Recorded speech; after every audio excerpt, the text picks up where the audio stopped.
Yeah, I think that one of the paradoxes I see very smart people get hung up on is how can we add demand?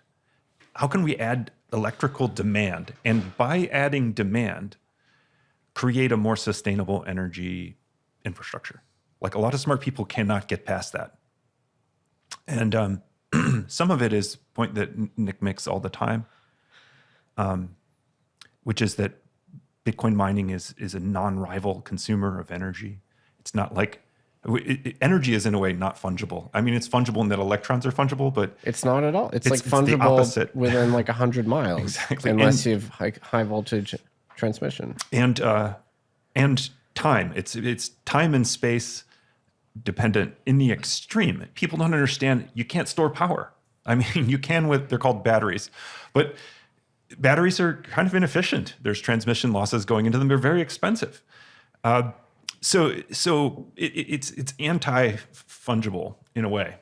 And Bitcoin, I think last time I used this metaphor of the dung beetle, right?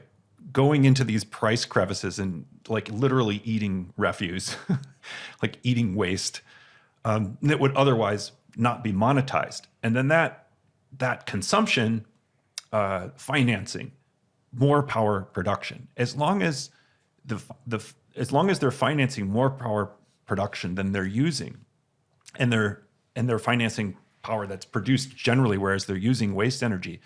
That's how you solve the paradox of how can you add demand and yet end up with a greener and a greener grid that's actually more efficient and produces less carbon, right? I find people just stumble on that constantly, even analysts. And part of the solution is it may be that we get a migratory pattern of miners. So the way I see this is like finding stranded energy. Miners go there because they don't need to be grid connected to monetize that energy. So you get like a forward team of miners out on the frontier of energy development.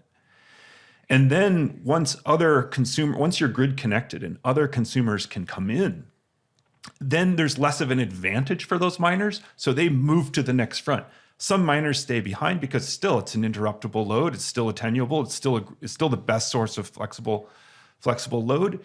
But its advantage over other forms of power consumption is less. So I think people are also missing this dynamic of how once you're grid connected, you're going to drop the number of miners you have because now you have grid demand. And you might have other forms of demand that are less flexible that you can support, right? And one thing people overlook is the importance of transmission, because there's a lot of generation, but a huge component of the cost of energy in this country is transmission and distribution, as in big old transmission, high voltage, and then the smaller neighborhood wires, right? That's a huge part of your energy bill. People don't realize that. They think it's all about generation. No, it's also about getting it to the consumer. The transmission is a bottleneck much of the time.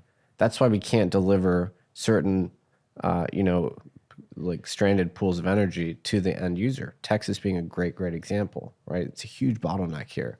All the transmission is accounted for. So the miners can come in, occupy and monetize the asset while the transmission has yet to be built. And then, as Troy says, once the expensive high voltage transmission lines are finally built and these high energy pockets are connected to the remainder of the grid, then maybe the miners move on.